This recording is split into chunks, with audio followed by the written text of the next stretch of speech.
Loretta Harper was born in 1974 in Georgia, into a poor but close-knit family. Her mother worked as a hospital orderly, and her father was a car mechanic. From early childhood, Loretta dreamed of helping people. She would bandage neighborhood kids' cuts and take care of her grandmother after a stroke.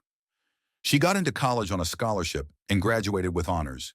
In the early 2000s, she landed her dream job, a nurse in a prestigious private clinic in Atlanta that catered to wealthy and influential patients.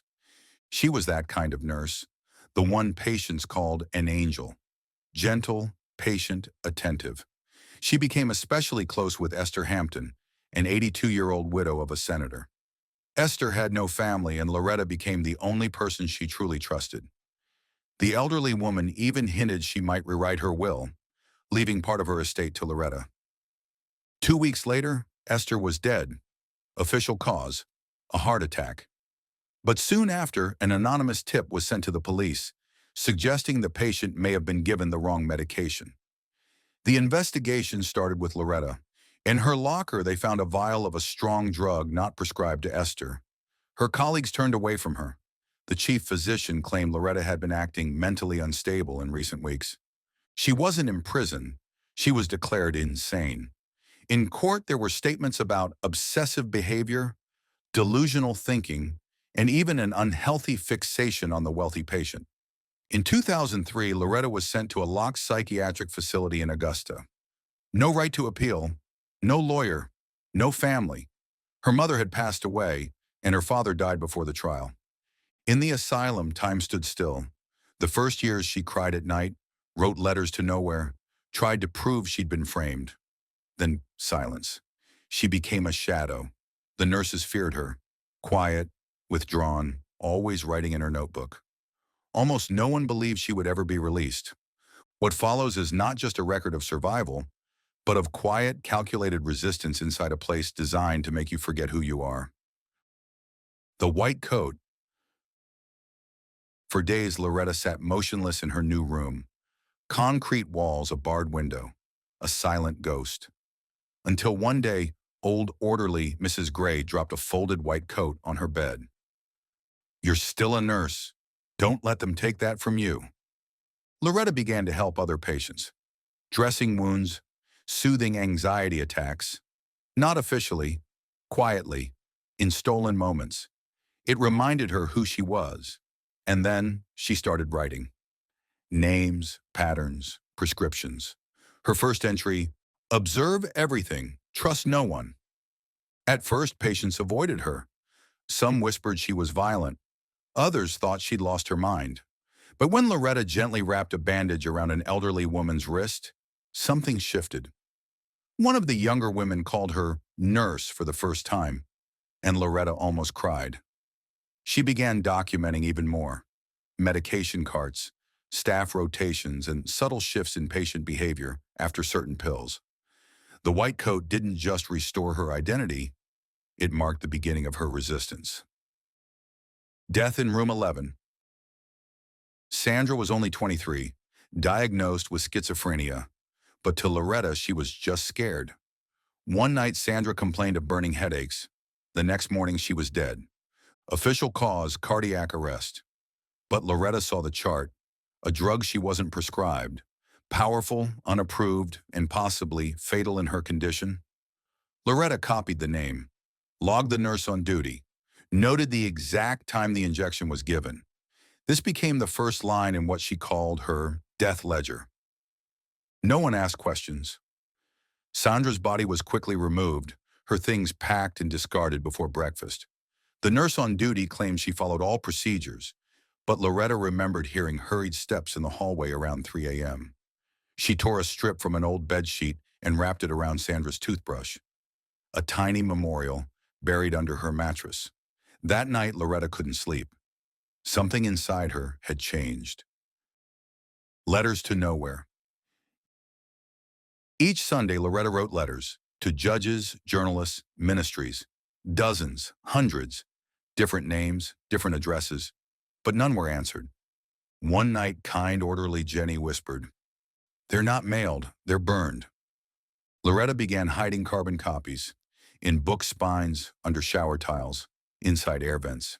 She left breadcrumbs for a future she still dared to believe in. Years later, those letters would become admissible court evidence of a suppressed outcry. She wrote every letter by hand, careful not to repeat phrasing that might trigger suspicion. In one, she listed the times she'd been sedated without consent. In another, she described Sandra's death in plain, clinical language. These letters weren't just cries for help. They were documentation, survival, evidence. Even after she learned they were being burned, she kept writing. It gave her purpose. The girl who drew wings. Aisha was 15, institutionalized after accusing her foster father of assault. She wouldn't speak, but she drew. Feathers, birds, broken angels. Draw where it hurts, Loretta said. Aisha sketched a female figure with bandaged wings and a badge with the name Doctor. K. Loretta archived the drawing in her hidden ledger. That name would come up again during a federal investigation into pharmaceutical testing on minors. Aisha never made eye contact, but she always sat near Loretta. Every drawing was folded and hidden beneath her mattress like sacred secrets. Once she slipped Loretta a note. "I'm not crazy, he is." It was unsigned. When Aisha was transferred without warning, Loretta felt the absence like a missing lung. The vanishing of Mrs. Gray. And then one day Mrs. Gray disappeared. No goodbyes, no staff announcement, just gone. "She knew too much," whispered another patient. The next morning, Loretta's room was raided, but her journal was hidden behind the ceiling tile. Safe. Mrs. Gray's disappearance was the moment Loretta realized. "They're watching me." Loretta asked staff where Mrs. Gray had gone. "Transferred," they said, but wouldn't say where. In the staff logbook, Loretta noticed her name had been crossed out, not erased, as if they were hiding a mistake, not a departure. The night before she vanished, Mrs. Gray had whispered, "Keep the ceiling safe." That's where Loretta later hid her second notebook. The day she screamed. Year 6. After being forcibly injected with a new experimental sedative, Loretta snapped. She screamed so loud the fire alarm went off. Patients screamed with her. She was transferred to a stricter wing, but in that locked ward she found a discarded patient manual with red stamps. Trial Group B. No disclosure permitted. She copied every word. It matched what happened to Sandra. The injection had made her dizzy, then numb, then disoriented. She couldn't tell dream from waking. When her vision finally cleared, she was restrained in bed, drool on her chin. That humiliation cracked something open. For the first time in years, she let her fury speak. And once she screamed, she realized she hadn't truly used her voice in over a decade. The tape recorder. In an old rec room, Loretta found a dusty cassette deck, a forgotten relic. One day, someone left a tape inside. On it, the clinical director's voice laughing. "If 2 or 3 drop off, no one's going to audit. We're covered." From then on, she began collecting tapes, hidden recorders placed under beds, taped inside hollow books, voices of doctors joking about overdosing, orders to adjust behavior with chemicals. When her case was reopened, those tapes cracked it wide. She smuggled blank tapes through laundry carts and pretended to be cleaning when she swapped them out. Sometimes the recordings were dull, elevator music and background chatter, but occasionally they revealed chilling things. Staff mocking non-compliant patients, discussing adjustments and clearance. She labeled each tape with a flower name in case they were found. Her archive grew, hidden inside hollowed-out encyclopedias. The Woman Who Spoke in Flowers. Olga was a Russian chemist institutionalized for paranoia, but her nightly whispers weren't nonsense. They were chemical formulas disguised as flower names. Lily of the Valley, foxglove, nightshade. Loretta cross-referenced the symptoms. These were code names for toxic compounds, experimental sedatives. Later, her notes helped confirm that patients were part of illegal trials. Olga's babbling wasn't madness. It was testimony. Olga had worked in a Soviet lab, she claimed, and every night she whispered in botanical riddles. Loretta transcribed it phonetically, then decoded it with chemistry textbooks she checked out under a false patient ID. Olga's warnings matched up with side effects she saw in patients after their injections. The woman wasn't mad. She was brilliant and terrified. One day, Olga disappeared too. No goodbye. The confession. Dr. Lang was an aging staff physician, always polite but distant. One night, drunk on duty, he pulled Loretta aside. "They set you up. Esther, the patient who died, wanted to name you in her will. They couldn't let that happen." He handed her a paper, a forged signature from Esther's medical release. "I didn't know they'd bury you alive. I'm sorry." That apology, combined with the document, became a smoking gun. Dr. Lang shook as he handed her the paper. "I should have retired years ago," he muttered. He told her they were running a billing scam, listing meds for dead patients and inventing diagnoses. Esther had figured it out. When she insisted on naming Loretta in her will, they panicked. The Sunday of Freedom. A new administration, a bureaucratic audit. One name flagged for review, Loretta Harper. They let her out with no explanation, just a generic statement. Case resolved under psychiatric code revision. She walked out with one suitcase. No family, no job. Just her notebooks, cassette tapes, drawings, letters, chemical notes, and a handwritten confession. She found a pro bono lawyer, brought her evidence, took it to the press. The fallout was nuclear. 5 staffers lost their licenses.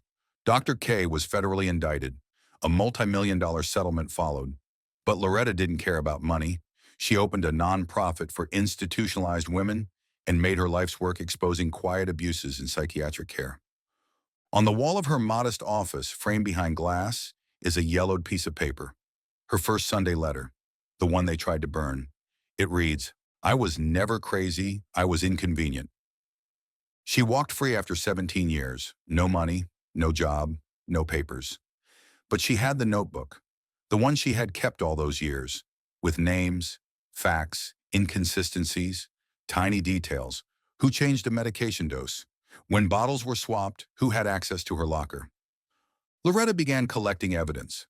She wrote to former staff, went to libraries, combed through archived medical files.